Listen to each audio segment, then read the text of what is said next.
ఈరోజు మనం మునక్కాయ చిక్కుడుకాయ కర్రీ టమాటా లేకుండా ఎలా చేసుకోవాలో చూద్దాం. ఫస్ట్ మునక్కాయ ముక్కల్ని ఆయిల్లో లైట్గా వేపుకోండి. ఇలా వేయడం వల్ల ముక్క అనేది విడిపోకుండా ఉంటుంది కూరలో. వేపుకున్న తర్వాత మిగిలిన ఆయిల్లో పోపు దినుసులు వేసుకుని ఆవాలు మినపప్పు వేసుకొని కొంచెం వేగిన తర్వాత ఒక రమ్మ కరివేపాకు జీలకర్ర వేసుకోండి.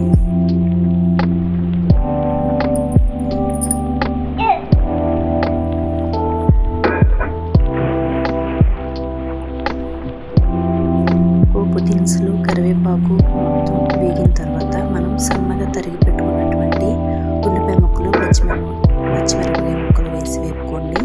టమాటా ముక్కల్ని చిన్న చిన్న ముక్కలుగా కోసుకొని పేస్ట్ చేసుకోండి. ఈలోపు కొంచెం చింతపండును కూడా నానబెట్టుకుని ఉంచుకోండి. టమాటా పేస్ట్ని ఉల్లిపాయ ముక్కలు మగ్గిన తర్వాత వేసుకొని దీన్ని కూడా ఫ్రై చేసుకోండి. టమాటా పేస్ట్తో పాటు చిక్కుడుకాయ ముక్కలు ఫస్ట్ వేసేయండి. దాంతోపాటు అల్లం వెల్లుల్లి పేస్ట్ వేసి మొత్తం కలిపి ఒకసారి మూత పెట్టుకొని మగ్గనివ్వండి. మగ్గిన తర్వాత మనం నానబెట్టుకుని చింతపండు పులుసు గుజ్జుని వేసుకొని అందులో టేస్ట్ కోసం కొంచెం గరం మసాలా వేసుకున్నాను నేను. వేసుకొని ఒక 5 మినిట్స్ మూత పెట్టి ఉడకనివ్వండి. ఇవన్నీ దగ్గర పడుతుంది చూడండి. ఆ తర్వాత మనం సరిపోకపోతే కొంచెం చింతపండు వేసుకోవచ్చు. నెక్స్ట్ ఉప్పు కారం వేసుకొని